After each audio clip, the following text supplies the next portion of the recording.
इस कार्यक्रम के पुण्यार्जक हैं श्री अशोक श्रीमती ममता जैन सेठी जी, कोलकाता बाहुबली चैरिटेबल ट्रस्ट। श्री दिगंबर जैन दिव्योदय अतिशय तीर्थ क्षेत्र, समेतगिरी, जिला जबलपुर, मध्य प्रदेश।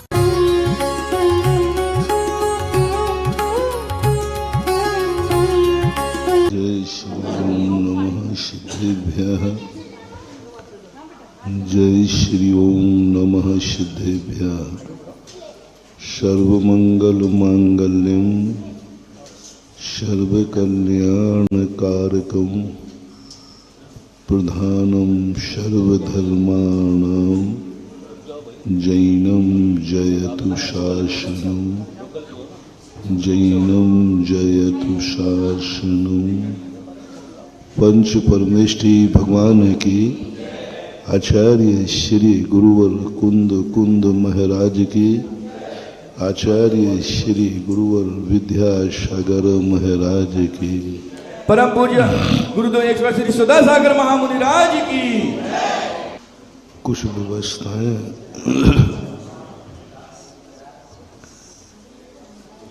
अवस्था के अनुसार होती हैं और कुछ अवस्थाएं व्यवस्था के अनुसार होती है। हमें सबसे पहले व्यवस्थाओं के संबंध में नहीं सोचना, हमें अपनी अवस्था के संबंध में सोचना। यही भूल व्यक्ति करता आया है कि सबसे पहले व्यक्ति व्यवस्था को सोचता है। दुनिया में व्यवस्थाएं कहाँ कैसी व्यवस्था है और फिर व्यवस्था के अनुसार अवस्था बनाता है। परिणाम ये निकलता है कि व्यक्ति को जितनी योग्यता थी उस योग्यता से वह वंचित रह जाता है, क्योंकि वह अपनी अवस्था के अनुसार व्यवस्था न बना करके व्यवस्था के अनुसार अपनी अवस्था को ढाल लेता है। जहाँ जैसा स्थिति बनती है वैसा वह एडजस्ट करता है। ऐसे व्यक्ति संसार में कुछ ज्यादा नहीं पा पाते, मात्र जिंदगी का गुजारा कर लेते हैं। जहाँ जैसी व्यवस्था मिलेगी हम वैसा ही एडजस्ट हो जाएंगे। यही तो सबसे बड़ी भूल अनादिकाल से जीव करता आया। जहाँ जैसा गया, जिस योनि में गया उसी योनि के अनुसार अपने आप की व्यवस्था बना लेता है, वहाँ की व्यवस्थाओं में ढल जाता है। पेड़ पौधा बना तो पेड़ पौधे की अनुसार अपनी अवस्था बना ली, कीड़े मकोड़े बना तो बस उसी में रत रह गया, वही उसका सब कुछ है और उसी अनुसार वो जिंदगी जीता है। चींटी अपनी व्यवस्था बना लेती है, जो व्यवस्था है उसी के अनुसार अवस्था बना लेती है। जहाँ जैसा मौका, 2 इंद्रिय, 3 इंद्रिय, 4 इंद्रिय, सब लोग,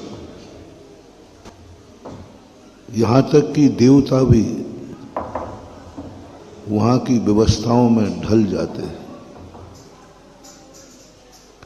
जो वहाँ की व्यवस्था है उसी के अनुसार अपनी अवस्था को बना लेते हैं।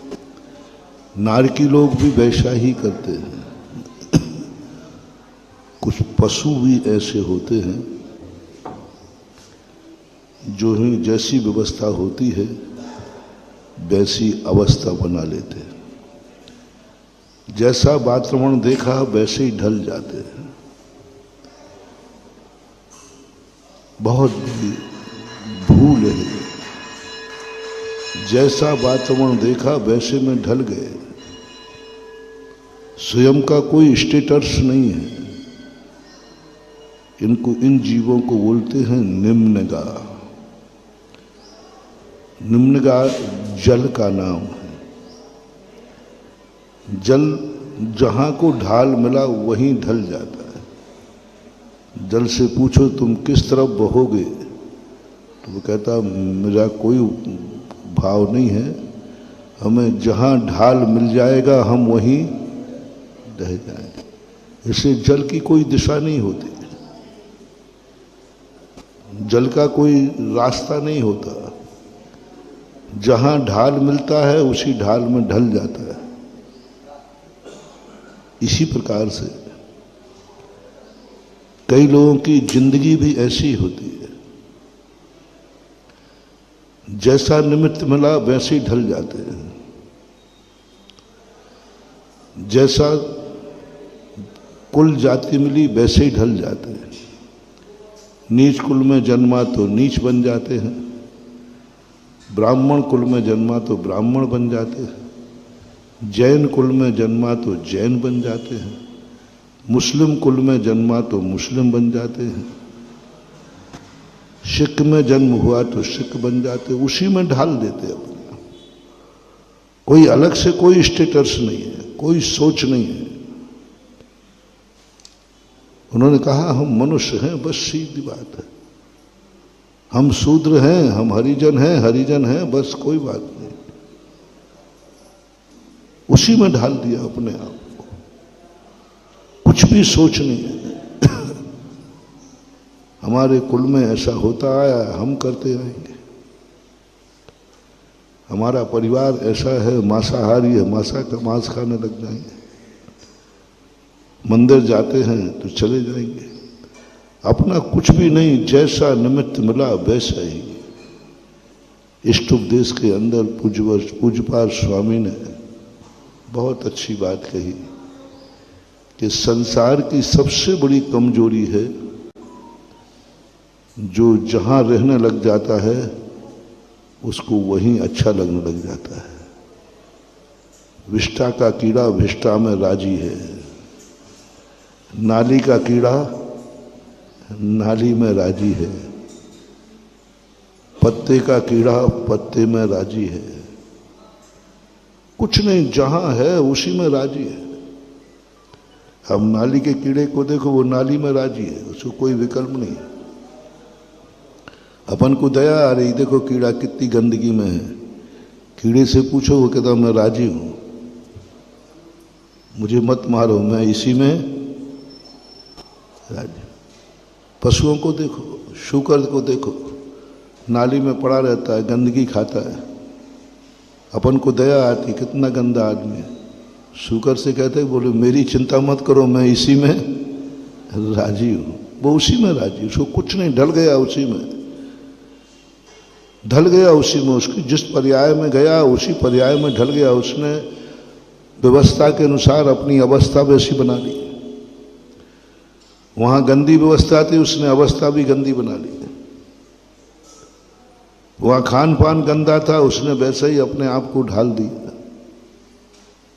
सारे संसार में आप देखो, जिसको जैसा वातावरण मिलता है उसी व्यवस्था में अपने आप को ढाल देता है। जब तक हमारा सोच यह बना रहेगा कि हम व्यवस्थाओं के अनुसार एडजस्ट होते रहेंगे, हमारा कल्याण कभी नहीं होना।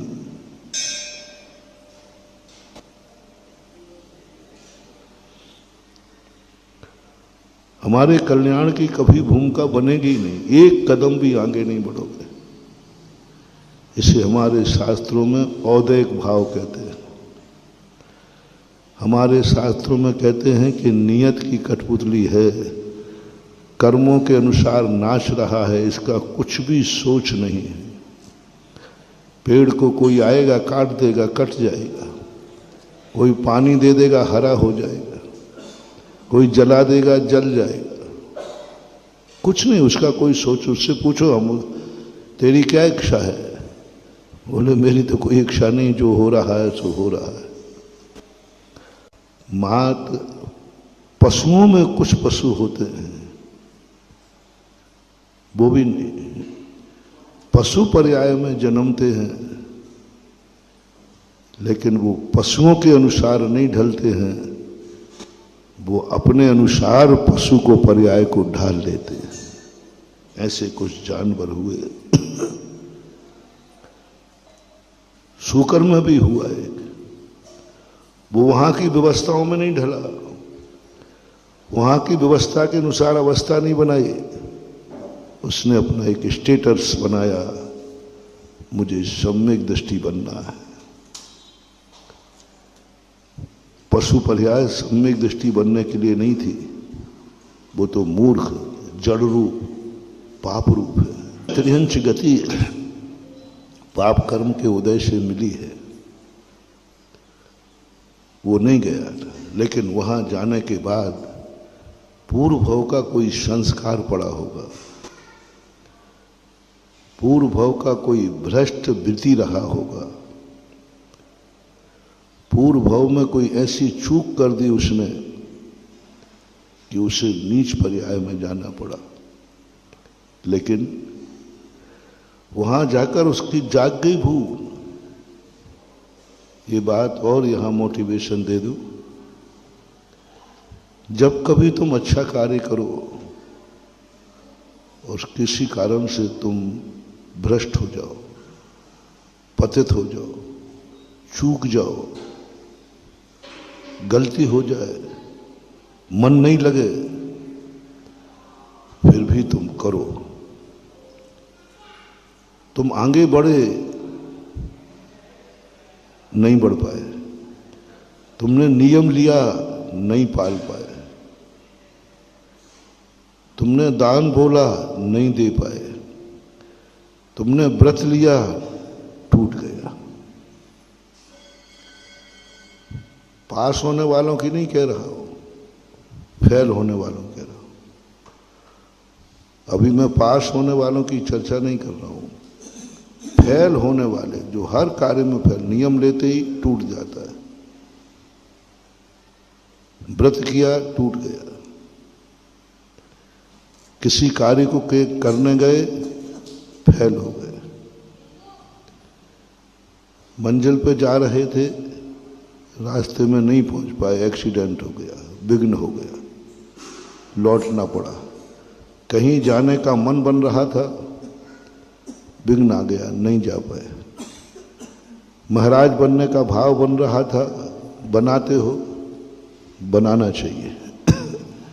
महाराज भाव तो बना लूंगा लेकिन बन नहीं पाऊंगा, कोई बात नहीं, मैं ऐसे ही अपाहिज लोगों के लिए इंतजाम कर रहा हूं, जो बनना तो चाहते हैं लेकिन बन नहीं पाएंगे। आप लोग भी आरिका नहीं बन पाओ तो कोई बात नहीं चलेगा, लेकिन बनने का भाव तो करो। हमारा जी बन ही नहीं पाना तो भाव क्या करना है, नहीं कोई बात नहीं चलेगा, नहीं बन पाओ तो कोई बात नहीं, भाव तो करो। स्कूल जाओगे फेल हो जाओगे, कोई बात नहीं, स्कूल जाओ तो सही। 12 वर्षीय कोर्स चलता है ना, तो बहुत सारे लोग कहते हैं हमें कुछ भी समझ में नहीं आता महाराज, हम परीक्षा नहीं दे पाएंगे। हमने कहा कुछ भी समझ में नहीं आए, पढ़ो तो सही, कुछ भी समझ में नहीं आए पढ़ो, एक अक्षर समझ में नहीं आ रहा है तो पढ़ो, पढ़ते भी नहीं आ रहा है तो कोई बात नहीं, एक एक अक्षर को अपनी आंखों से देख लो, अब इससे ज्यादा और क्या करो, एक एक अक्षर को। जैसे मान लो किसी को पढ़ने में नहीं आ रहा है तो बहुत सरल सस्ता स्वाध्याय बता रहा हूं,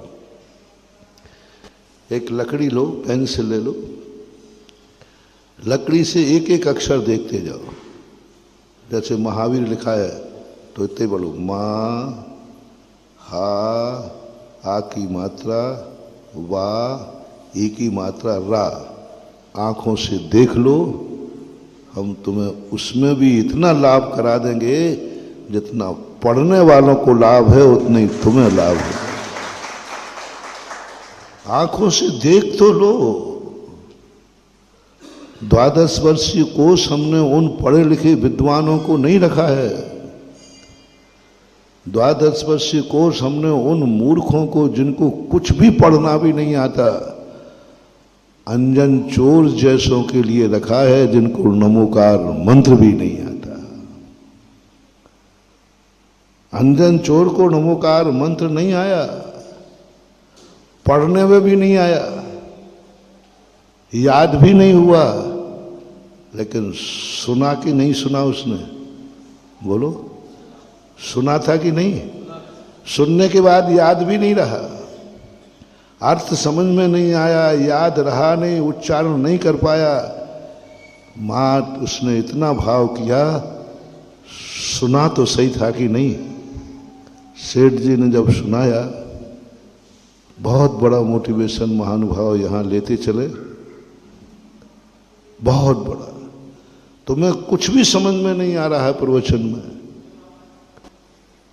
कुछ भी समझ में नहीं आ रहा, तो भी तुम मन बना लो मुझे कुछ भी समझ में आएगा नहीं, लेकिन मैं सुनूंगा जरूर। तो जिसको समझ में आ रहा है उतना बड़ा फल तुम पा जाओगे, बल्कि उससे ज्यादा पा जाओगे।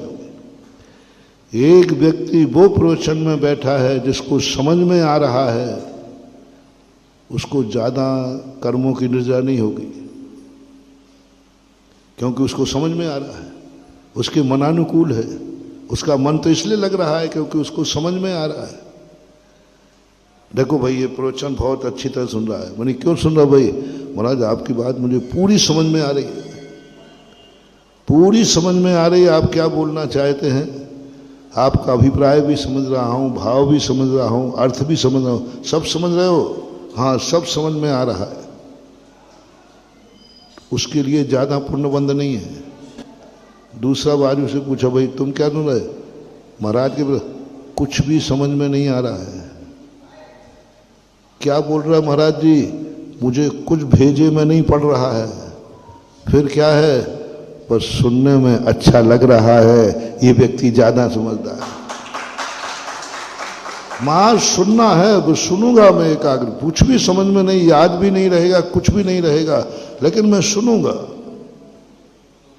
जिसको समझ में आ रहा है उससे ज्यादा पुण्य, उससे ज्यादा सिद्धि उसको होगी जिसको समझ में नहीं आ रहा है फिर भी सुनना, एक अक्षर को नहीं छोड़, एकाग्र होके दत्त चित्त होके सुन रहा है। समझ में कुछ नहीं आया, सबसे ज्यादा श्रद्धालु वो है, सबसे ज्यादा उसको ज्ञानावरणी कर्म का क्षेपसम होगा। यदि दोनों कंपटीशन में जाएं तो सबसे पहले केवल ज्ञान उसे होगा जिसे कुछ समझ में नहीं आ रहा है फिर भी एकाग्र होकर सुन रहा है, उसको पहले केवल ज्ञान होगा। नमोकार मंत्र में जिनको पढ़ना आ रहा था, जिनको अर्थ आ रहा था, उनको पूरी रात हो गई, लेकिन नमोकार मंत्र सिद्ध नहीं कर पाया। और अंजन चोर को समझ में नहीं आया, याद भी नहीं हुआ, लेकिन उसने एकाग्र होकर सुना, सुनने मात्र से उसे नमोकार मंत्र सिद्ध हो गया। इसलिए ये कभी नहीं सोचना कि मुझे समझ में नहीं आ रहा है, बस तुम्हें तो ये सोचना मेरे गुरु बोल रहे हैं, बस मुझे सुनना है। हमारे आचार्य श्री के श्रोता ऐसे ही थे। हमारे आचार्य श्री के किसी को प्रवचन समझ में नहीं आते थे पहले, बाद में तो आने लगे थे। किसी को कुछ भी समझ में नहीं आता था। वैसे हिंदी भाषा नहीं थी, और आचार्य श्री का प्रवचन बहुत ऊंचा होता है, वो तो साहित्यकार थे। कहीं से कोई कहानी से शुरू करेंगे, कुछ भी नहीं, लोगों से सभा में बैठे हुए 70-80% लोगों से पूछ लेना कि महाराज जी क्या बोल रहे हैं, बोले चुप रहो, डिस्टर्ब मत करो, क्या समझ में आ रहा है? बोले समझ में कुछ नहीं आ रहा है, क्या महाराज बोल रहे हैं ये तो आप महाराज से पूछ लेना, लेकिन बस मुझे सुनने में बहुत अच्छा लग रहा है, बस सुनते जाओ। महाराज बोल रहे हैं, बस मैं सुन रहा हूं। बस 70-80% महाराज जी की सभा में ऐसे ही श्रोता थे, बस उनका बोलना अच्छा लगता था, बस कानों में शब्द आ रहे हैं ना, क्या है, कुछ लेना देना नहीं। यानी 70-80% अंजन चोर जैसे श्रोता होते थे हमारे आचार्य जी की सभा में, और उनको सिद्धि हो जाती थी, उनका कल्याण हो जाएगा। उसकी श्रद्धा ज्यादा है, क्योंकि समझ में नहीं आ रहा है फिर भी सुन रहा है, उसकी श्रद्धा ज्यादा है। इसलिए महानुभाव, शास्त्र को स्वाध्याय करो, कुछ भी समझ में मत आने दो। 12 वर्षीय कोर्स पढ़ने वाले जो दूर भाग रहे हो, उनसे मेरा कहना है, तुम्हें जनवाणी का कुछ भी समझ में नहीं आए, बिल्कुल भी समझ में नहीं आए, बस तुम एक नियम ले लो कि शास्त्रों में जितने अक्षर लिखे हैं मैं अपनी आंखों से उसे देखना चाहता हूं, बस कुछ नहीं करना, आंखों से देखना है बस। बस अपनी आंखों से एक एक अक्षर लाइन देखते जाओ, पेंसिल रख करके। आपको उन समझदारों से पहले केवल ज्ञान होगा, क्योंकि आपकी श्रद्धा कितनी है। जो खोपड़ी में समझ में नहीं आया वो आंखों से समझ लिया, नहीं, गुरु की वाणी है, गुरु महाराज ने लिखे हैं अपने हाथ से ग्रंथ में, उन अक्षरों में मत अटका करो। महावीर शब्द जो है ना, जब मां बनाया होगा तो किसने बनाया होगा? महाराज ने। अब महाराज का उपयोग मां पे गया और उन्हें सी लाइन खींची होगी मां की, ओहो जो गुरु महाराज ने मां लिखा उसको मैंने आंखों से देख लिया, ये श्रद्धा कम है क्या? अटूट, कभी नहीं घबराना। समझने की चेष्टा हो जाए, समझ में आए तो ठीक, नहीं आए तो कोई बात नहीं, कोई बात नहीं, पढ़ना है बस। मुझे पढ़ना है, 12 वर्षीय कोर्स हमें पढ़ना है। परीक्षा महाराज परीक्षा नहीं दे पाऊंगा, देना है। महाराज फेल हो जाऊंगा, हो जाओ। एक व्यक्ति को अच्छी तरह पढ़ने में आया, पूरा रट लिया, अर्थ आया और 95 नंबर लाया, 98 नंबर लाया, 75 नंबर लाया, सुनना। और एक व्यक्ति को समझ में नहीं आया, फिर भी उनका परीक्षा तो दूंगा, और वो 10 नंबर लाया। दोनों में से किसका केवल ज्ञान पहले होगा? एक 95 नंबर लाया और एक को कुछ भी समझ में नहीं आया, फिर भी परीक्षा तो दूंगा, चाहे भली 10 नंबर आए। तो 10 नंबर वाले को जब केवल ज्ञान का नंबर आएगा, दोनों एक साथ ध्यान करने बैठेंगे तो 10 नंबर वाले को पहले केवल ज्ञान होगा, 95 वाला तो अभी अर्थ में अटका रहेगा, उसका ध्यान एकाग्र नहीं होगा। वो तो इसमें कितनी मात्राएं हैं, इसमें कितना अर्थ है, इसी ऊहापोह के अर्थ में उलझा रहेगा। लेकिन जिसको समझ में नहीं आया वो एकदम एकाग्र हो जाएगा। इसलिए मत सोचो कि हम पास होंगे कि नहीं, पर ठान लो हमें परीक्षा देना है तो देना है, चाहे भली 00 मिले तो मिले। 00 तो मिलेंगे, कुछ तो मिलेगा तो सही। अरे 00 सही, लेकिन 0 आज 0 मिले हैं और उसमें लगन रही तो 0 के आगे एक अंक लग जाए तो वही 0 तुम्हें हीरो बना देगा एक बार। बस तुम्हारी लगन चाहिए, मैं परीक्षा दूंगा चाहे कुछ भी हो, फेल होऊं तो हो जाएगा, मैं पढ़ूंगा चाहे याद हो या नहीं हो, मैं भली पूरा पढ़ पाऊं नहीं, बस लगन, बस ये तुम करो, हमें कार्य करना है। इसी प्रकार नियम लेते की भावना करो, मुझे नियम लेना है, बस लेना है, मैं नियम लेके ही मरूंगा। मुझे बहुत विश्वास है अपने भक्तों पर कि मेरे भक्तों में यदि थोड़ी भी ताकत है, 10% भी यदि उसको हौसला है, तो वो गुरु से हाँ कह देगा, हाँ महाराज बनूंगा। मैंने कई बार देखा, निमियों में देखा, दान में देखा। कई बार व्यक्ति की थोड़ी भी संभावना हो उसको कि मेरा यहां से पैसा आ सकता है, ये धंधा इतना चल जाए तो कुछ पैसा, उस दम पर वो दान बोल देता है। अभी उसकी हैसियत नहीं है, आज उसकी हैसियत नहीं है, थोड़ी सी उम्मीद है, एक प्लाट पड़ा है और थोड़ी चर्चा में भी है कि वहां से हाईवे निकलने वाला है। देखना वहां से क्या निकलने वाला है, हाईवे निकलेगा तो प्लाट के दाम अभी निकला नहीं है, थोड़ी शुक्र पुकर है, थोड़ा सा संभावना है, उतने पर भी मेरा भक्त दम लगा देगा। 10% उम्मीद है, थोड़ा सा उम्मीद है कि वहां से अर्निंग हो सकती है, ये धंधा इस प्रकार से चल जाए तो बड़ा संभावना तो है।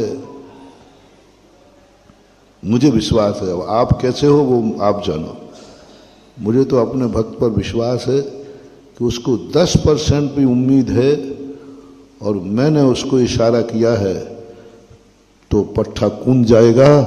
बोले जो है सो है महाराज, आपने कहा है तो हाँ है, ना नहीं करेगा। 10% उम्मीद पर ना हाँ कह देगा वो। बहुत सारे भक्तों ने ऐसा किया और मैंने उनसे पूछा, मैंने कि भैया तूने इतनी बड़ी बोली ले ली, तेरी औकात क्या है मैं जानता हूं, तेरी औकात मैं जानता हूं, क्या करेगा? बोले महाराज जी वो 10% की एक उम्मीद है, वही वाली बात कि प्लाट के बाजू से कुछ हाईवे निकल करेगा। गुरु रोक देंगे लेकिन वो कहेगा महाराज जी है, थोड़ी उम्मीद है, कर लेगा, चाहे भली फेल हो जाए, चाहे भली यदि हाईवे नहीं निकला तो चुकाने के लिए कोई दूसरा उपाय नहीं है, फेल हो सकता है, उसको आई एम सॉरी प्लीज कहना पड़ेगा, उसकी बोली डूब जाएगी, दे ही नहीं पाएगा, कोई बात नहीं, कोई बात नहीं। तूने डुबोने के लिए कहा था या करने को कहा था? नहीं महाराज, करने को हृदय से कहा था, लेकिन वो जिस उम्मीद से कहा था वो उम्मीद पूरी हुई नहीं। चिंता मत करना, तुम्हें बोली डूबने का किंचित मात्र भी पाप नहीं लगेगा, ये गारंटी मैं ले रहा हूं। क्योंकि तुम्हारा साहस तो देखो, 1 रुपया तुम्हारे पास उस समय नहीं था, उस समय तुम्हारी कोई कुवत नहीं थी, मात्र 10% की उम्मीद थी। किस पर? उम्मीद के बल पर तुम इतना बड़ा दाव खेल गए, उम्मीद के बल पर तुमने इतनी बड़ी बात गुरु की मान ली, उम्मीद के बल पर। महानुभाव, बहुत बड़ी बात कह रहा हूं, यदि कभी ऐसा उम्मीद के बल पर तुमने दाव खेल दिया और आप नहीं भी दे पाओगे, गारंटी लेता हूं आपको किंचित मात्र भी पाप नहीं लगेगा, बल्कि बस जो बात मैं पूछूंगा अभी उस पर एक कभी हाँ नहीं कहूंगा। जमानत ले रहा हूं, कोई ऐसे नहीं मैं अपनी जमानत जब्त कराऊंगा तुम्हारे लिए, हाँ, नहीं तो फिर भगवान और कर्म हमारी जमानत जब्त करेंगे। पहले थोड़ा सा बताऊंगा तुम्हें, उसके पीछे एक शब्द है, एक फीलिंग है, एक संवेदन है। बोली दे पाना, बोली नहीं दे पाना, इससे कोई फर्क नहीं पड़ेगा। मुनि बनने का तुम्हारा 10% उम्मीद है, आप हां कह दीजिए। नहीं बन पाए तो घबराओ मत, नहीं बन पाए तो घबराओ मत, कोई घबराने की जरूरत नहीं है। बस इतना ही सा पूछ रहा हूं कि तुमने बोली ली, 10% उम्मीद पर ली थी, लेकिन वो फेल हो गई, रोड नहीं निकला।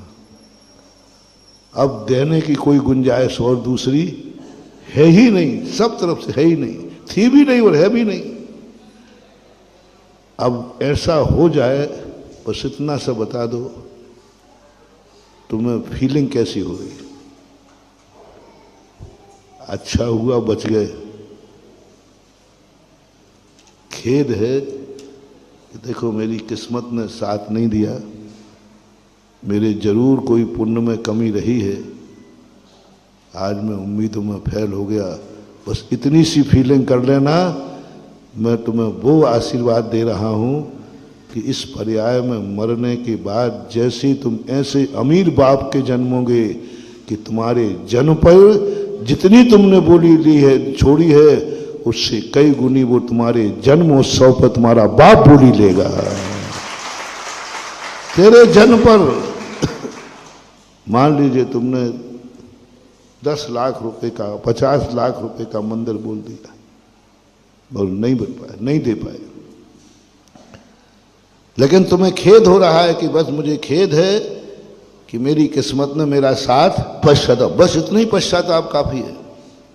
बोली नहीं देना कोई जरूरी नहीं है, मत दो। महाराज फिर निर्माल का दोष नहीं आएगा, मैं जमानत ले रहा हूं ना तुम्हारी।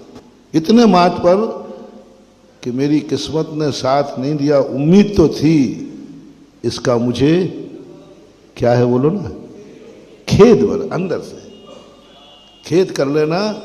तुम ऐसे अमीर बाप के जन्मोगे कि तुम्हारे जन्म उत्सव के उपलक्ष्य में वो 1 करोड़ रुपए का दान बोलेगा। तुमने यहां कितने की बोली छोड़ी थी, नहीं दे पाए? 50 लाख की। वहां पिता ऐसा पुण्य करेगा कि तू वो भव्य आत्मा, तेरी उम्मीद नहीं थी, तेरे पास पैसा नहीं था और धर्म के लिए इतना बड़ा दाव खेल दिया। पापी लोग ये दाव खेलते हैं कि नहीं? बोलो, खूब खेलते हैं पापी लोग। जुआड़ी 10% की उम्मीद पर तो वे करोड़ के दाव फेंक देते वो फेंक देते, वो भी नहीं चुका पाते, वो बात अलग है, लेकिन फेंकते हैं। पैसा नहीं है, कहीं से उम्मीद हो तो दाव फेंक देते हैं। जब पापी लोग इतना बड़ा दाव खेल सकते हैं पाप के लिए और वो भी नहीं चुका पाए, हमने तो दाव खेला है धर्म के लिए कि ठीक है। नहीं, मैं कमेटियों से कहता हूं, कई बार ऐसे केस मेरे सामने आते हैं कि लोगों ने कभी दान बोल दिया, लेकिन आज उनकी हालत ठीक नहीं। कमेटी वाले कहते महाराज जी इनसे कहो ऐसा बोलते क्यों हो, जब तुम्हारी हिम्मत नहीं है तो बोलते क्यों हो? तो फिर मैं कहता हूं नहीं, वो मैं नहीं बुलवाई थी। तो फिर महाराज जी आप चुकाओ। हाँ चुका दूंगा। वो तो बेटे का कर्जा बाप चुकाता है, भक्त का कर्जा महाराज चुकाता है, भक्त है ना, क्या बात है। बस ये बता दो कि सही में वो असमर्थ है। कमेटी से पूछता हूं, आप तहकीकात करो, सर्वे करो, क्या सही में वो बोली देने लायक नहीं है या बदमाशी से नहीं दे रहा है? पापों के लिए पैसा है, जुआ के लिए पैसा है, अय्यासी के लिए पैसा है और दान की बोली चुकाने के लिए आनाकानी कर रहा है, तो इनकी जमानत नहीं लूंगा। हाँ, इनकी जमानत लेने पर तो मैं और उल्टा फंस जाऊंगा। कमेटी कहती नहीं महाराज उसकी हैसियत अब नहीं है, हैसियत थी भी नहीं और अब तो उसकी हैसियत है ही नहीं, सही में वो नहीं दे पाएगा। बस मैंने कहा ये बात तो पक्का है, पक्का है। पर सामने वाले से पूछता हूं क्यों भाई क्या बात है? महाराज जी बहुत दुख है, बहुत दुख है कि मैं बड़ी मुश्किल से धर्म के भाव हुए थे, लेकिन मेरी किस्मत ने मेरा साथ नहीं। तो लिया क्यों तुमने? बोले महाराज थोड़ी उम्मीद थी। क्या बोल देना महाराज, मैंने इस बल पे ले लिया कि उम्मीद थी, वहां से क्या निकलने वाला था, बस इस उम्मीद पे ले लिया तो नहीं निकला। बोले महाराज नहीं निकला, नेताओं ने दूसरी तरफ से निकाल दिया। होता है ऐसा, बस बेटा मैं जमानत लेता हूं तुम्हारी, मैं तुम्हारी बोली कैंसिल कराई, मैंने कई जगह कैंसिल कराई। तो वो कहते महाराज जी पाप कितना लगेगा? मैंने कि बिल्कुल नहीं, गारंटी मेरी है, बस तुम्हें पश्चाताप होना चाहिए कि मैं धर्म का कार्य करने गया और कर नहीं पाया। जाओ तुम्हारा ऐसी अमीर के, एक ऐसे अमीर के यहां जन्म होगा जिसकी बात मैंने कही, जो पिता तुम्हारे जन्म पर करोड़ों मुद्राएं दान बोलेगा।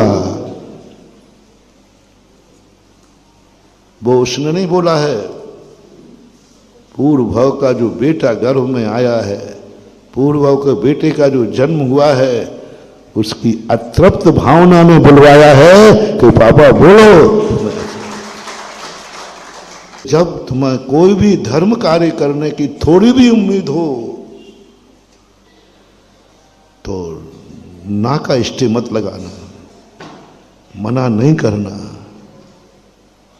महाराज नहीं बन पाया तो कोई बात नहीं, हमारे यहां हंसी मजाक में भी दो उदाहरण मेरे शास्त्रों में आते हैं। एक कन्या को निकांक्षित अंग में है संभवतः अनंतमती, पिताजी और माँ दोनों जने महाराज के पास बैठे थे, तो उनसे कह रहे थे महाराज जी अष्टांग का पर्वों का हम संयम ब्रह्मचर्य व्रत लेना चाहते हैं। तो महाराज ने कहा और मम्मी पापा ने कहा तुझे क्या नियम लेना है? उन्होंने कहा जो पापा ने लिया वही मेरा मम्मी ने लिया। अब वो कुछ जानती नहीं बच्ची, वो ले लिया। मम्मी पापा ने कहा ले ले ले जो लेना हो ले ले। अब बड़ी होने के बाद मम्मी पापा ने कहा बेटा अब तेरी कुंडली निकालूं? बोले कुंडली काहे की पापा? आपने तो ब्रह्मचारी पर दिलवाया था। बोले मैंने कब दिलवाया? मैंने कब दिलवाया? मैंने तो तेरे से हंसी मजाक में कहा था यूं। वो कहती पापा क्या व्रतों के साथ भी हंसी मजाक होती है? क्या नियम के साथ भी हंसी मजाक होती है? एक छोटी सी कन्या, अबोध कन्या जो कुछ नहीं जानती, लेकिन बस महाराज ने कहा, अपने पापा ने लिया जी मेरा भी नियम। सबने समझा ये क्या हंसी मजाक है, बच्ची है, कुछ ध्यान नहीं दिया। बड़े होने के बाद वो पिताजी को, पिताजी बेटा हमने तो अष्टांग का पर्वों के दिन का व्रत लिया था। बोले पापा यहाँ ये खुलासा नहीं हुआ था, मैंने नहीं सुना। हमने तो इतना सुना है कि आपने ब्रह्मचर्य व्रत लिया है। मैं ब्रह्मचर्य जानती भी नहीं थी, अब जानने लगी हूं। मैंने तो नियम ले लिया था। तो मैंने तो पर्व का लिया था। बोले खुलासा नहीं हुआ था, हमने नहीं सुना, हमने नहीं सुना। मम्मी पापा ने बेटा उतनी उम्र में, कोई छोटी उम्र में महाराज के पास ले गए। महाराज से भी कहा महाराज जी आप अब मुकरो मत, आपको देते समय सोचना चाहिए। और आपने भी नहीं कहा था कि अष्टांग का पर्व, आपने कहा बेटा ठीक तेरा भी नियम है। ओहो क्या नियम पाला महानुभाव, क्या नियम पाला। अबोध दशा में, बालक दशा में, जब कोई ज्ञान नहीं है, हंसी मजाक में व्रत लाया और बच्ची ने कह दिया व्रत के साथ कोई हंसी मजाक धर्म के साथ नहीं होती। फिर उसके ऊपर कितने संकट आए, अपहरण हो गया, कहाँ कहाँ गई पूरी कहानी आप पढ़ लेना। लेकिन हंसी मजाक में भी मुंह से निकला हुआ वाणी ऐसी सत्य हुई, ऐसी सत्य हुई कि बाद में वो महान आर्यिका बन करके, आर्य का संलेखना व्रत धारण करके और स्वर्ग में जाके आज पुरुष पर्याय में है, मोक्ष जाएगी हंसी मजाक में।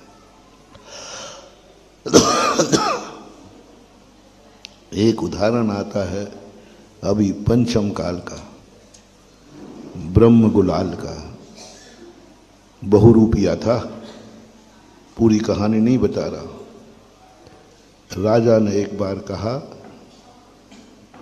कि तू यदि बहुरूपिया नाना प्रकार के भेष धारण करता है। वो कहानी बहुत बड़ी है, गौण करके छठ कराना। तो तुम मुझे, यदि तू सही बहुरूपिया है, लोग कहते हैं दुनिया में ऐसा कोई भेष नहीं है, ऐसी कोई फैंसी ड्रेस नहीं है जो ब्रह्म गुलाल ना कर पाए। राजा तो सनकी होते थे। उन्होंने कहा यदि तेरे में सही में कला है, तो उसने भी कह दिया हाँ साहब, आप, मैं सब भेष धारण कर सकता हूं। बोले कोई भी नाटक करना पड़े तो कर लेगा? बोले साहब आप जो कहो वो कर लूंगा। उसने कह दिया जो कहो वो कर लूंगा। उसे क्या मालूम कि ऐसा बताएंगे। उन्होंने कहा ठीक है, जा दिगंबर मुनि का भेष धारण करके दिखा। ये नाटक करके दिखा बहुरूपिया। और जब भी वो धारण करता था भेष, सभा के लोग नहीं समझ पाते थे कि ओरिजिनल है या भेष है। कई बार होता है ऐसा। अच्छे पात्र जो होते ना, इस ढंग से नाटक करते हैं कि लोग भूल जाते हैं कि ये, जैसे अभी रामायण के समय होता था ना, अभी लोगों से कहो राम को याद करो, सब आंख बंद कर लो, रामचंद्र जी का चेहरा याद करो,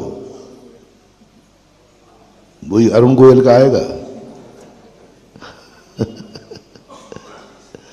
क्योंकि वो दिमाग में बैठ गया।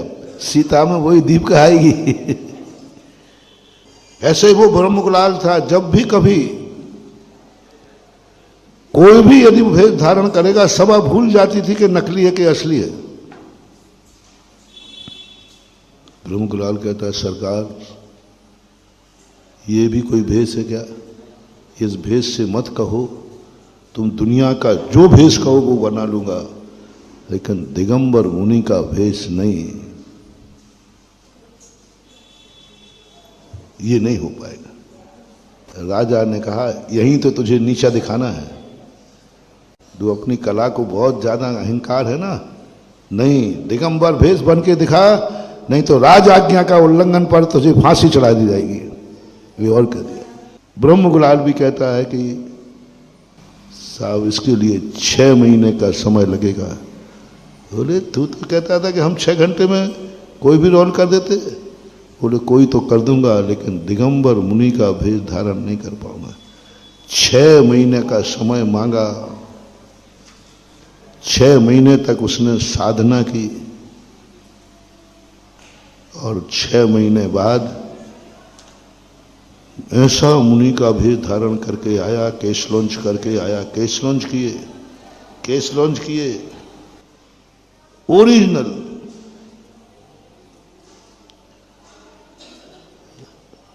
राजा के दरबार में तो आ नहीं सकता, दरबार में आता तो पकड़ा जाता। मुनिराज दरबार में कैसे आ गए?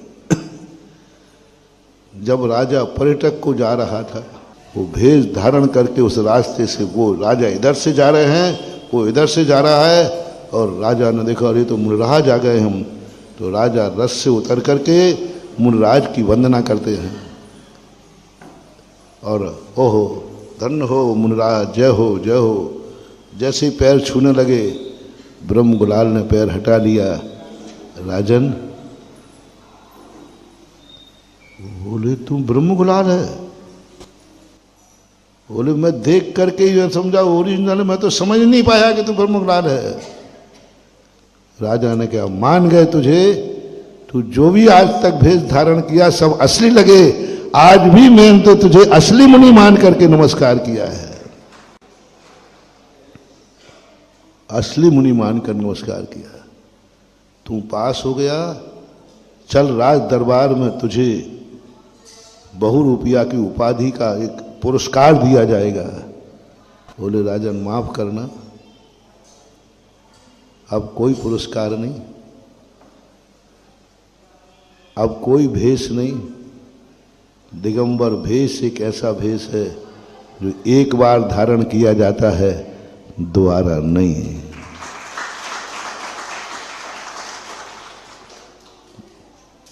बोले ये तो मजाक थी, ये तो बहुरूपिया था, ये तो नाटक था।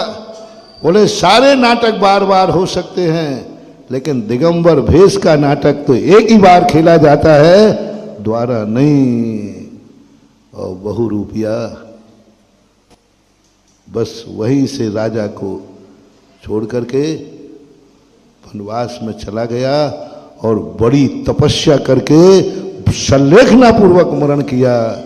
कहने का मतलब है हंसी हंसी में भी, मजाक मजाक में भी व्रतों के साथ कोई मजाक नहीं होती। अबुद्धि पूर्वक अनजाने में हंसी मजाक में निकला हुआ जीवी हृदय से निकले तो वो भी सफल हो जाता है। इसलिए धर्म कार्य की, कोई भी कार्य की शुरुआत लगाओ स्वाध्याय की, शुरुआत लगाओ व्रत की, शुरुआत लगाओ दान की, शुरुआत लगाओ आरिका या मुनि व्रत लेने की। 10% भी तुम्हारे जीवन में गुंजाइश हो, तुम्हारा मन बोल रहा हो 10% तो हो सकता है कि मैं मुनि, मुझे लग रहा है कि मरने के पहले पहले तक मैं आरिका या मुनि बनने की उम्मीद दिख रही है। ज़्यादा तो नहीं, लेकिन समाधि के समय तो हो ही जाएगा। तो जी कह देना, जी कह देना। पहले तो कह देना जी, फिर उठ के खड़े हो जाना और थोड़ा रास्ता देख लेना भागने को है कि नहीं, और कह देना जब मरने लगूंगा तब बनूंगा, भाग जाना। बस तो भाग। महानुभाव, मुझे विश्वास है, मुझे विश्वास है कि सही जैनत तो तुम्हारे पास है, सही देव साध गुरु के प्रति श्रद्धा है, तो वो तुम्हारा अबुद्धि पूर्वक मजाक में किया हुआ जी तो ऐसा निमित्त बना ले कि मरने समय तो कहना क्या, मरने के पहले तुम मुनि व्रत धारण करके और महाव्रती बन करके जीवन यापन करो, जीवन चलाओ। ताकत है, क्योंकि बस श्रद्धा एक होना चाहिए। ये बात अंतिम वाक्य कह रहा हूं मैं, इतना तो कह ही देना, भावना तो है लेकिन मेरी शक्ति नहीं है, और महाराज भविष्य में भी नहीं दिख रही है। मैं जिन अपनी कमजोरी में जानता हूं, मेरे अंदर जो कमजोरी है ये अंत तक भी नहीं बनने देगी। हमारे जिनेंद्र वर्णी करके हुए हैं, उनसे जब पूछा गया था, हमने पूछा था क्योंकि हम उनकी सेवा में थे समाधि के समय ईश्वरी के अंदर, तो हमने कहा, मैं एलक था, वो छुल्लक जी थे, मैं उनकी सेवा में 2-3 महीने उनकी अच्छी सेवा की संलेखना के में। तो मैंने एक दिन कह दिया, मैंने कि महाराज जी आचार्य से कहो ना, अब तो तुम समाधि ले रहे हो, संलेखना चल रही है, अब थोड़ी सी जिंदगी और बची है 2-4 दिन की, तो आचार्य से कहो ना कि मुनि दीक्षा दे दो, मुनि बन के मरो ना। समाधि तो ले ही रहे हो, बहुत अच्छी उत्कृष्ट समाधि, उत्कृष्ट समाधि थी उनकी। मैंने उन्हीं की समाधि को देख करके समाधि के प्रति हमारी श्रद्धा चौगुनी बढ़ गई। अन्यथा बिगड़ी हुई समाधि देखकर समाधि के भाव बिगड़ जाते, भैया अपन को नहीं लेना, लेकिन उनकी समाधि देख करके भाव हुआ कि समाधि लेना चाहिए। लेकिन वो बोले स्पष्ट, बोले एलक जी महाराज, परम सागर जी, मैं अंतिम समय तक मुनि दीक्षा नहीं ले पाऊंगा। अब देखना, संलेखना ले रहे हैं, चारों प्रकार के अन्न जल का त्याग कर दिया, 3 दिन बचे, आज उन्होंने सब त्याग कर दिया, अन्न जल का सब त्याग कर दिया। अब अन्न जल का त्याग कर दिया तो अब अंत में मरण तो समाधि है ही, 2-3 दिन जिंदा रहते। मैंने कि अब कम से कम त्याग तो सब हो ही गया, आहार को भी नहीं उठना। अब आचार्य से आप कहो ना कि हम महाव्रत दीजिए मुनि दीक्षा के, तो उन्होंने स्पष्ट कह दिया, मैं नहीं बन पाऊंगा। मैंने कि हम लोग जबरदस्ती बना दें तो, बोले मत बनाना, मेरी कमजोरी मैं जानता हूं, वह कमजोरी मुझे मुनि अंतिम श्वास तक नहीं बनने देगी। अंतिम श्वास तक मैं इस भाव में नहीं बन पाऊंगा, मेरी कमजोरी मुझे मालूम है, और वो कमजोरी आगम सहमति नहीं देगा मुनि बनाने की। आप भी नहीं बनाओगे, आचार्य से भी नहीं बनाऊंगा और मैं भी नहीं बनूंगा। उस कमी को मैं बताऊंगा नहीं। लेकिन मैं ये कहना चाहता हूं कि जब बिल्कुल ही उम्मीद खो बैठे हो तो उनके लिए मैं कहता हूं, तो फिर मैंने ही कहा था भावना तो है कि नहीं, मैंने क्या पता मिथ्या दृष्टि हो तो नहीं, भावना तो 100% है, 100% है। और जीवन में पश्चाताप है कि मैं क्षुल्लक बन गया, मैं समाधि ले रहा हूं लेकिन मुनि नहीं बन पा रहा हूं, इसका दुख है और भावना है। हमने आचार्य श्री को बताया, महाराज जी हमने ऐसी ऐसी महाराज से बात की, तो आचार्य श्री कहते भावना तो है ना, मन की भावना तो बहुत है। और वो ये भी कह रहे हैं नहीं बनने का मुझे खेद है। आचार्य श्री कहते बस हो गया, नहीं बनने दो, बस। वो जाते ही सीधा विधेय क्षेत्र में जाकर के और 8 वर्ष अंतर मुहूर्त में मुनि बनेंगे, क्योंकि मजबूरी में नहीं बन पा रहे हैं, बाकी बनने की भावना तो है ही। इसी प्रकार मैं आपसे कह रहा हूं, किसी भी धर्म कार्य को, अच्छे कार्य को करने ना कर पाओ, जिंदगी में करने की बिल्कुल उम्मीद भी नहीं है, तो भी भावना को मत गौण करना। ये भाव तो कर ही लेना, भावना तो है और नहीं करने का मुझे, बोलो ना, नहीं बनने का मुझे खेद है। बस ये 2 बातें कर लेना, ये 2 बातें तुम कर लो तो मैं तुम्हारी जमानत ले लूंगा और अगले भाव में वो सारी मजबूरियां दूर कर दूंगा। जिन मजबूरियों के कारण आज तुम नहीं बन पा रहे हो, वे सारी मजबूरियां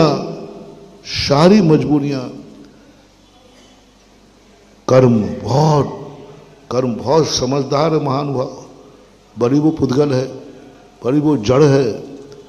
लेकिन कर्म के जब हमने अच्छाइयां पढ़ी, सारी दुनिया कर्मों की बुराई पढ़ती है, हमने कर्मों की अच्छाइयां पढ़ी। कर्म की अच्छाई देखो, मुझे कर्म पर विश्वास है। जो बन नहीं पा रहा है, बनने की भावना है और बनने का खेद है, यदि इस भावना के साथ तुम्हारा मरण हो गया, कर्म नियम से वहां जन्म दिलाएगा जहां तुम्हें ये मजबूरियां होंगी ही नहीं, फिर कोई मजबूरी नहीं होगी, सीधा रास्ता साफ होगा। 8 वर्ष अंतर मुहूर्त में तुम्हें निमित्त मिला देगा ये कर्म। विधेय क्षेत्र भेजेगा, विधेय में ऐसे कुल में भेजेगा जहां तुम्हें कोई रोक टोक नहीं, कोई बाधा नहीं। शक्ति देगा वज्रसम नारा संगनन, इतनी शक्ति देगा, वज्रसम नारा संगनन, अनुकूलता सब मिला देगा, पूरा परिवार रिश्तेदार सब अनुकूल होंगे। महत इतना सा कहना है, भावना तो है, नहीं करने का मुझे खेद है। अब बोल दो भैया, मुनि बनने का भाव है कि नहीं है? और नहीं बन पाए तो खेद है। बस इतने 2, बहुत बड़ा मंत्र तो नहीं दिया, कोई कठिन मंत्र तो नहीं है, बोलो ना। नहीं, सबके ये 2 मंत्र तो अपनी जिंदगी में रख ही लेना, अच्छा कार्य कर पाओ या। और तीसरा मोटिवेशन क्या दिया कि यदि थोड़ी सी भी उम्मीद है तो इष्टे मत लगाना, रास्ता खुला रखना। रिपीट कर रहा हूं, किसी अच्छे कार्य करने की यदि 10% भी उम्मीद है तो फिर स्टे नहीं लगाना, जी कहना। और उस बात की मैंने जमानत ले ली, 10% उम्मीद पर तुमने हां कह दिया और नहीं कर पाए तो मैं तुम्हारी जमानत लेता हूं, तुम्हें किंचित मात्र भी दोष नहीं लगेगा, बल्कि वही दशा होगी तुम्हें। बस वहां भी तुमने कह दिया, मैंने हाँ तो कह दिया, लेकिन क्या मेरी किस्मत में साथ दिया? 10% उम्मीद थी, वो उम्मीद खत्म हो गई, हाईवे वहां से निकला नहीं, ओहो मेरी किस्मत खराब है। खेद कर लेना, तो भी तुम्हारी वही दशा होगी जो पहले वाले की हुई। कर्म कहेगा, देखो साहस तो देखो इसका, 10% पे नाव खेल गया, 10% पे हाँ कह दिया। अभी समझ नहीं रहा, जान नहीं रहा, अभी छोटी सी बुद्धि है और जी कह दिया। कर्म कहता है इसका साथ देना है। इस अवस्था में जी कह दिया। उसके पहले हो सकता है मेरी किस्मत में मुनीपना नहीं लिखा हो, नहीं कह सकते, लेकिन कर्म ने कहा। इसने क्या कह दिया इस छोटी अवस्था में? गुरु के सामने इसने मना नहीं किया और जी कह दिया। अब कर्म कहेगा नहीं, इस बालक को तो ऐसे निमित्त बनाओ कि इसकी जीवी सफल हो जाए। अनंतमती के कर्म कांप गए। बोले क्या कर रहे? इस कन्या ने हंसी मजाक में और छोटी अवस्था में लिया। नहीं, देवता रक्षा करने आए महानुभाव। अनंतमती की कथा पढ़ते ही रोंगटे खड़े हो जाते। एक कन्या को कितने संकट आए, कितने लोगों ने अपहरण किया, कितने लोगों ने, भीलों ने, पता नहीं क्या क्या। देवताओं के सिंहासन कांपे, कर्म कांप गया कि नहीं, जिस कन्या ने अबोध दशा में हंसी मजाक में भी व्रत लेने का साहस किया है, इसका व्रत टूटने नहीं देंगे। और देवताओं ने भी आकर रक्षा की। इसलिए मैं कह रहा हूं, हो सकता है 10% पर तुम्हारा ऐसा कबाड़ हो जाए, ऐसा कबाड़ा हो जाए कि पता नहीं क्या से क्या हो जाए। पर उम्मीद यदि है तो अच्छे कार्य के लिए मना नहीं करना। नहीं कर पाओ कोई बात नहीं, नहीं पढ़ पाओ कोई बात नहीं, नहीं नियम पालन कर पाओ, बीच में भ्रष्ट हो जाओगे तो। भ्रष्ट होने के लिए नियम लिया था क्या? इतना बोलो। भ्रष्ट लेने के लिए नियम लिया था? नहीं, भ्रष्ट लेने के लिए नहीं हुआ था, लेकिन टूट गया। कोई बात नहीं, घबराओ मत, मैं जमानत लेता हूं। नियम तोड़ने के लिए नियम मत लेना, और नियम टूट गया है तो मैं जमानत लेता हूं। तुम्हें ऐसी अनुकूलता कर्म बताएगा, फिर तुम्हारा वर्धमान चारित्र होगा, कोई तोड़ने वाला ही नहीं मिलेगा, निमित्त ही नहीं मिलेगा। व्यवस्थाओं के अनुसार अपनी जिंदगी को मत ढालो।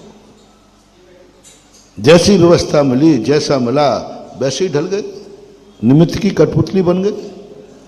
राग का निमित्त आया, राग करने लगे। द्वेष का निमित्त आया, द्वेष करने लगे। दुश्मन आ गया तो दोष क्या, हम कठपुतली हैं। जैसी अवस्था में मैं क्या करूं, वो सामने आया, मेरे परिणाम बिगड़ गए। जैसी अवस्था देखी वैसी तुमने, जैसी व्यवस्था देखी वैसी अवस्था हो गई। ऐसी जिंदगी से कोई विकास नहीं होने वाला। साहस करो, व्यवस्था के अनुसार अवस्था नहीं। मैं वो सम्यक दृष्टि हूं कि अवस्था के अनुसार व्यवस्था होगी। मेरी जो अवस्था है, जो अवस्था में बनाऊंगा, जैसा जीवन बनाएगा वैसा कर्म को चलना पड़ेगा। मैं कर्म की कठपुतली नहीं है, कर्म मेरी कठपुतली बनेंगे। मैं दुश्मन की अनुसार द्वेष नहीं करूंगा, दुश्मन मेरे अनुसार चलेगा। करो क्या करना है। अवस्था को, यही है सम्यक दर्शन। इसी को बोलते हैं पुरुषार्थ, इसी को बोलते हैं अपने जीवन की उमंग, इसी को बोलते हैं विकास। और जो ये कर लेते हैं, तो जैसे हमने कहा था, पशु में गए तो पशु, लेकिन कुछ पशुओं ने कहा कि नहीं, अवस्था व्यवस्था के अनुसार अवस्था नहीं होगी। भली मेरा कुल शूकर का है, और शूकर पर्याय की व्यवस्था क्या है? गंदी नाली में रहना। शूकर पर्याय की व्यवस्था क्या है? गंदगी खाना। शूकर कहता, मैं इस व्यवस्था को स्वीकार नहीं करता हूं, मैं इस व्यवस्था को स्वीकार नहीं करता हूं, मैं देशव्रती बनता हूं, मैं देशव्रत धारण करता हूं। शूकर पर्याय में महादेशव्रत। देखो, सुनो, तुम तो मनुष्य हो, जैन कुल में हो। शूकर पर्याय में देशव्रत, पंचम गुण स्थान, वृत्ति। अब देखना, ये व्यवस्थाओं के अनुसार अवस्था बना रहा है कि अपने अवस्था के अनुसार व्यवस्था बनाएगा? व्यवस्था तो क्या दी थी कर्म ने? तुम नींव कुंड में जन्मेगा, नाली में रहेगा, गंदगी खाएगा। ये किसकी व्यवस्था थी? कर्म की। कर्म की व्यवस्था ये थी कि शुक्रों के लिए कर्म ने ये व्यवस्था बनाई है और ये व्यवस्था का चार्ट देकर के उसको शुक्र पर्याय में भेज दिया। लेकिन पूर्व भव का संस्कार नकार दिया है। ना नाली में रहूंगा, ना गंदगी खाऊंगा, न सचित नहीं खाऊंगा। शास्त्र में उदाहरण है। और गजब आवास दान में प्रसिद्ध, शास्त्रों में नाम लिखा उसका। मुनि महाराज को आवास दान देने में मुनिराज ने, शेर ने आक्रमण किया महाराज पर, उसने बीच में आकर के शेर से भिड़ गया, शेर को मार डाला, स्वयं मर गया, लेकिन मुनिराज को खरोंच भी नहीं आने दी। ये है गुरु व्यवस्था नहीं, गुरु भक्ति की अवस्था। शुकर गुरु भक्त होता है क्या? शुकर को व्यवस्था ही नहीं है गुरु भक्त की बनने की। लेकिन उस शुकर ने अपनी अंतरंग चेतना से अवस्था के अनुसार व्यवस्था करा ली। शुकर का मरण मर करके 5वें स्वर्ग में जाकर जन्म लिया। गंदगी में रहने वाला, गंदगी खाने वाला दुर्गति में जाएगा, लेकिन उसने सब व्यवस्थाओं को दर किनारे रखकर अपना एक नया रास्ता बनाया, अपना एक नया जीवन बनाया, नई आचार संहिता बनाई, नया भोजन, नई जिंदगी, नया आवास, नया स्थान, नया सोच, नया विचार और नया कार्य। सब कुछ नया था उसकी जिंदगी में। तो सब कुछ नया था। वो नाली में नहीं गया। उसने जिंदगी में जब से होश संभाला, गंदगी नहीं खाई। नया सोच, नया विचार, नया सब कुछ नया कर लिया। और जो एक वृत्ति को अच्छे स्थान को मिलता है, 5 शेर भी हमारे यहां, शेरों ने संलेखना की। वो शेर, मुनि महाराज का देखो हौसला, देखो। एक हिंसक प्राणी की व्यवस्था है कि तू मांसाहारी रहेगा, कमजोर जानवरों को मार के खाएगा, यही तेरी आजीविका है। साहब मैं शेर बना रहा हूं तो शेर का जीवन कैसे चलेगा? बोलो, शेर का जीवन क्या है? कमजोरों को मारो, खाओ, ये उनकी व्यवस्था है। शेरों की व्यवस्था प्रकृति ने दी है कि तुम मार के खाओ जानवरों को, और वो खाने लगा। दो मुनिराज आकाश से आए, बोले, हो भावी तीर्थंकर, क्या कर रहे हो? क्या कर रहे हो? क्या कर रहा हूं? शेर की जो व्यवस्था है वह कर रहा हूं। शेर को मांसाहार चाहिए तो मांसाहार कर रहा हूं। हिरण को फाड़ के खा रहा था। जब मुनिराज ने आज जैसा प्रवचन दिया, नहीं, जिसकी होनहार अच्छी होती है वो व्यवस्था के अनुसार अवस्था नहीं बनाता है, अवस्था के अनुसार व्यवस्था बनाता है। अपनी अवस्था बनाओ, क्या चाहिए? मैं क्या बनाऊं? मेरी शेर है हुए? नहीं, अवस्था बनाओ। ऐसा उपदेश दिया, वो वृत्ति बन गया। मुंह में मांस है, हाथ मांस से छपे हैं, आंखों से आंसू आ रहे हैं, और वृत्ति बन करके संलेखना व्रत धारण कर लिया। व्यवस्था नहीं, तेरा जीवन ऐसा नहीं है। तू बहुत होनहार है, व्यवस्थाओं की कठपुतली मत बनो। शेर है इसलिए मांसाहारी रहेगा? यही तो हुआ चौथे काल में जयपुर के अंदर। राजा क्या जान रहा है? शेर की व्यवस्था क्या है? मांस। दीवान जी कहते हैं, तुम क्या करोगे? शेर मांस खाएगा? बोले, राजा साहब ऐसा कोई जरूरी नहीं है। और देख लीजिए, अमरचंद दीवान जी ने जब शेर को संबोधन दिया, शेर को उपदेश दिया, तुम्हारी व्यवस्था तो मांस की ही है। और राजा ने व्यवस्था कर रखी है। लो, व्यवस्था के अनुसार मैं तुम्हारे सामने हूं। शेर की व्यवस्था, मांस चाहिए है, मांस मैं खड़ा हूं ना, खाइए। व्यवस्था तो तुम्हारी यही है। लेकिन हे सिंहराज, यदि तुम चाहो तो अवस्था के अनुसार भी व्यवस्था हो सकती है। व्यवस्था के अनुसार भी तुम्हारी अवस्था है तो मैं खड़ा हूं। तुम्हारी व्यवस्था यह है कि मांसाहार चाहिए तो मांसाहार की व्यवस्था है, और अवस्था के अनुसार व्यवस्था चाहिए है तो ये दूध रखा है कढ़ाई में और जलेबी रखी है, ये अवस्था के अनुसार व्यवस्था है और ये व्यवस्था के अनुसार है। और खड़े हो गए दीवान जी कि अवस्था तो ये है, तो मुझे खा ले, पेट भर ले।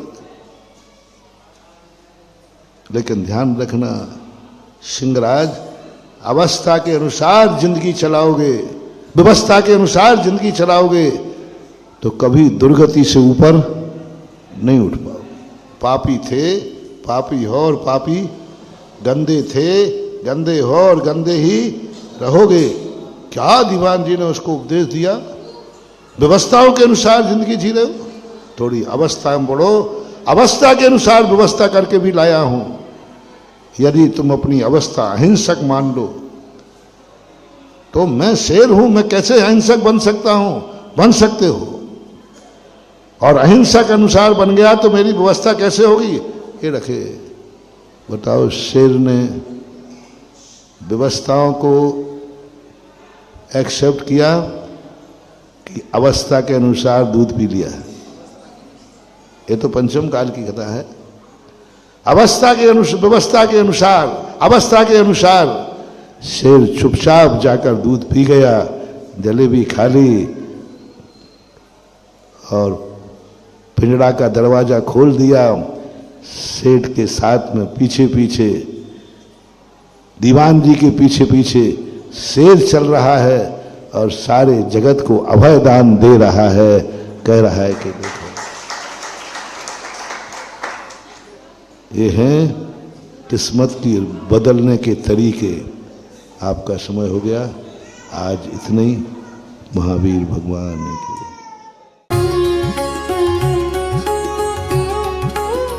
इस कार्यक्रम के पुण्यार्चक थे श्री अशोक श्रीमती ममता जैन सेठी जी, कोलकाता बाहुबली चैरिटेबल ट्रस्ट। श्री दिगंबर जैन दिव्योदय अतिशय तीर्थ क्षेत्र, समेतगिरी, जिला जबलपुर, मध्य प्रदेश।